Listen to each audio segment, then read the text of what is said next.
अस्सलाम वालेकुम दोस्तों। तो आज हम पढ़ेंगे political, legal and ethical elements in the global industry. ठीक है, ये केस स्टडी है। ठीक है, तो बिज़नेस की तो क्वेश्चन क्या है जी, specify the type of country risk that firm face in international business. How do the political and legal system of countries affect the global pharmaceutical industry? तो इसमें आंसर आ जाता है जी ना कंट्री का।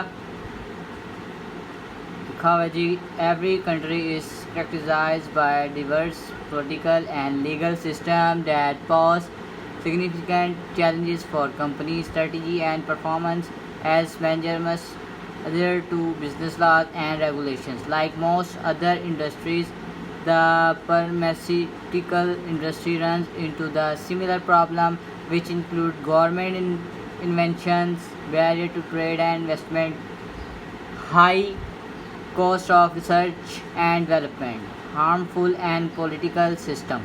ठीक है, तो इसके बाद आगे नीचे आ जाता है जी government inventions in advance makes market like the US and European Union companies must content and customer barrier to enable their supply chains to function smoothly. Meanwhile, many emerging markets eager to improve their citizens access the affordable high quality health care. इसको हम नीचे आ जाते हैं ज़रा।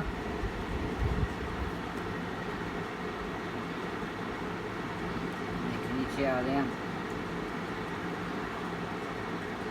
हम अब ये पढ़ेंगे branded pharmaceutical firms. First and foremost, pharmaceutical companies are business which must cover certain fixed costs in order to survive. Thus, pharmaceutical firms target the most attractive markets, drugs for cancer and central nervous system diseases rather than poor country diseases.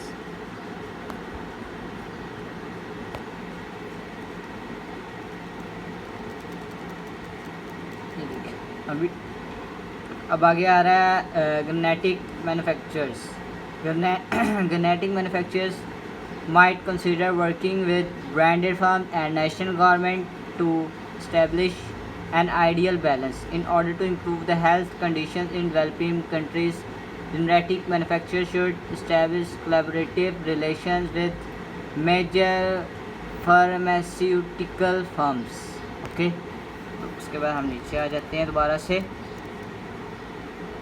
And पे आ जाते हैं, and पे आ गया पढ़ेंगे कि use your risk management dollar wisely. A credit and political risk insurance policy can provide coverage for political violence, explorations, currency inconvertibility, non-payment and contract frustration. Okay हो गया sir, thank you so much.